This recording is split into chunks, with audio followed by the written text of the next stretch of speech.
वचन कहता है कि इस्राएलियों ने यहोवा की दृष्टि में बुरा किया और परमेश्वर ने उन्हें शैतान के वश में कर दिया। मिधानियों को शैतान की तरह ले लो, क्योंकि अब हमारा युद्ध किसी इंसान से नहीं है। आज जब एक व्यक्ति प्रभु से दूर होता है, आज जब एक व्यक्ति परमेश्वर को देख नहीं पाता, क्योंकि धर्म का चश्मा लगा लेता है, जात का चश्मा लगा लेता है, उसे फिर परमेश्वर दिख नहीं सकता।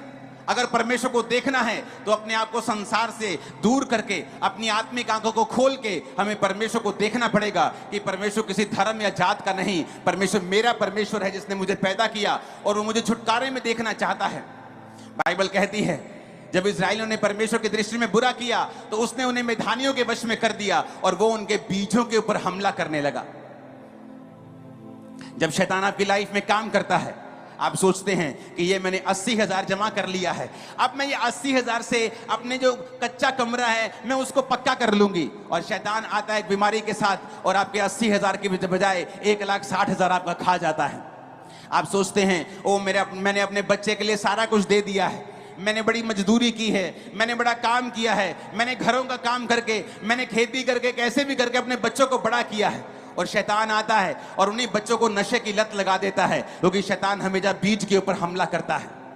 आप सोचते हैं कि अब मैंने कुछ कर लिया है, अब मैंने अपने बच्चे को फौरन भेज दिया है, और वहां से न्यूज आती है कि आपके बच्चे का एक्सीडेंट हो गया है, क्योंकि शैतान बीज के ऊपर हमला करता है, आपके बिजनेस के ऊपर हमला करता है, आपकी सेहत के ऊपर हमला करता है। वचन कहता है कि जो खुदा से दूर होगा शैतान उस पर हमला करता है। ये नहीं कि परमेश्वर उस पर हमला कर रहा है, परमेश्वर दुख नहीं देता।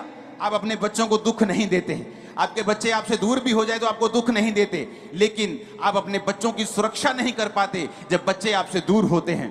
जब आप परमेश्वर से दूर हो जाते हैं, जब आप दुनिया के पाप में चले जाते हैं, व्यभिचार में चले जाते हैं, चोरियां करने लगते हैं, कुंडियां डालने लगते हैं, अलग अलग प्रकार के आप गलत काम करने लगते हैं, तो बाइबल में लिखा है आप परमेश्वर की दृष्टि में आप पापी बन जाते हैं।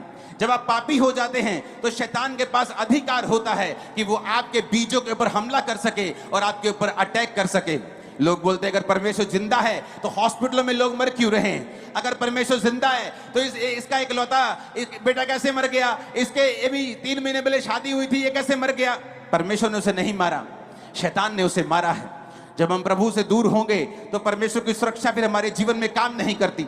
जो परम प्रधान के छाए हुए स्थान में बैठा रहेगा वो सर्वशक्तिमान की छाया में ठिकाना पाएगा, लेकिन वही ठिकाना पाएगा जो उसके छाए हुए स्थान में बैठा होगा। अगर हम परमेश्वर से दूर हैं तो शैतान हमारे बीजों के ऊपर हमला करता है।